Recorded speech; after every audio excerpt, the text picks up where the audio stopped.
샬롬 11월 8일 맥체인 성경 읽기입니다. 세움북스에서 출간한 임승민 목사님의 해설입니다.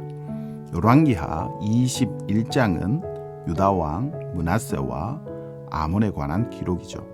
히스기야의 아들 므낫세가 왕이 됩니다. 매우 악한 왕이었죠. 아버지 히스기야가 헐어버린 우상들을 다시 세웠습니다. 여호와의 성전에 1월 성신을 위한 제단을 쌓았고 아들을 불 가운데로 지나가게 했으며 온갖 미신적인 행위를 서슴지 않고 행했죠.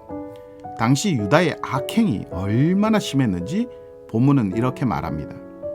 9절에 므낫세의 꾀임을 받고 악을 행한 것이 여호와께서 이스라엘 자손 앞에서 멸하신 여러 민족보다 더 심하였더라. 결국 하나님은 예루살렘과 유다의 심판을 선언하십니다. 므낫세가 죽은 후 그의 아들 아몬이 왕이 됩니다. 그도 므낫세와 같이 악을 행했죠. 그는 신하들에게 암살을 당합니다.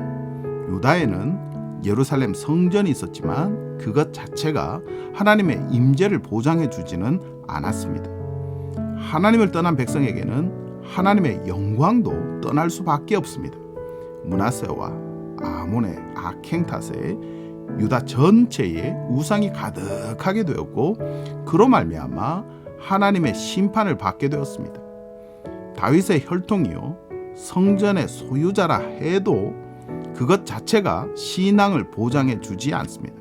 마치 그런 것처럼 신앙의 가문에 속해 있고 교회를 빠지지 않고 다닌다고 해도 그것 자체가 신앙이 될 수는 없습니다. 단순한 종교생활이 아니라 진정한 신앙생활이 필요합니다. 히브리서 3장은 예수 그리스도를 깊이 생각하라고 말하죠. 진정한 신앙은 예수 그리스도께서 누구이신지 알 때 출발합니다. 그리스도는 우리가 믿는 도리의 사도시요 대제사장이시기 때문입니다. 그리스도는 하나님의 집을 맡은 아들이십니다.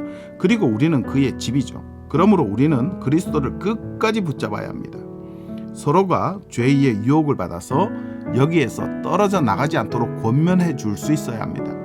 예수 그리스도를 깊이 생각하고 그로 말미암아 우리에게 주어진 구원을 끝까지 견고히 잡으시기 바랍니다. 이것이 진정한 신앙생활입니다. 호세아 14장에는 이스라엘의 반역에도 불구하고 돌아올 것을 호소하는 하나님의 마음이 나옵니다. 하나님께서 이스라엘의 죄악을 일일이 열거하셨지만 그것 자체를 드러내는 것이 궁극적인 목적이 아니었습니다. 하나님의 궁극적인 목적은 이스라엘을 돌이키시는 거죠. 말씀을 가지고 여호와께로 돌이키고 불의를 제거하며 참된 고백을 하게 하고 아수르의 구원을 의지하지 않으며 다른 신을 섬기지 않고 오직 하나님만 예배하는 겁니다. 이스라엘의 반역을 고치고 그들을 기쁘게 사랑하시는 것, 그것이 바로 하나님의 궁극적인 목적입니다. 심판과 경고를 하시는 하나님의 마음을 알아야 합니다. 하나님은 당신의 백성들이 돌아오기를 간절히 소망하십니다. 당신의 백성들이 돌아올 수 있도록 구원의 문을 마련해 놓고 계십니다. 심지어 우리를 대신해 당신의 아들을 죽이셔서 우리를 살리고자 하시죠. 돌이켜서 하나님을 보시기 바랍니다. 하나님의 긍휼을 기억하시기 바랍니다. 하나님의 마음을 읽으시기를 바랍니다. 시편 139편은 하나님께서 우리의 모든 것을 알고 계신다는 고백이죠. 하나님은 우리를 알고 계십니다. 1절에 여호와여 주께서 나를 살펴보셨으므로 나를 아시나이다. 하나님은 내가 앉고 일어서는 것을 아십니다. 나의 생각도 아시고 내가 가는 길과 내가 하는 행위도 아십니다. 하나님은 항상 나를 둘러싸고 계십니다. 우리는 하나님을 피할 수 없죠. 하나님은 어디에서나 나를 인도하시고 붙드십니다. 하나님께서 나를 친히 지으셨기 때문입니다. 무엇보다 하나님은 항상 나를 생각하십니다. 이 얼마나 놀라운 일입니까? 하나님의 이 뜨거운 마음을 우리 모두가 알 수 있기를 바랍니다.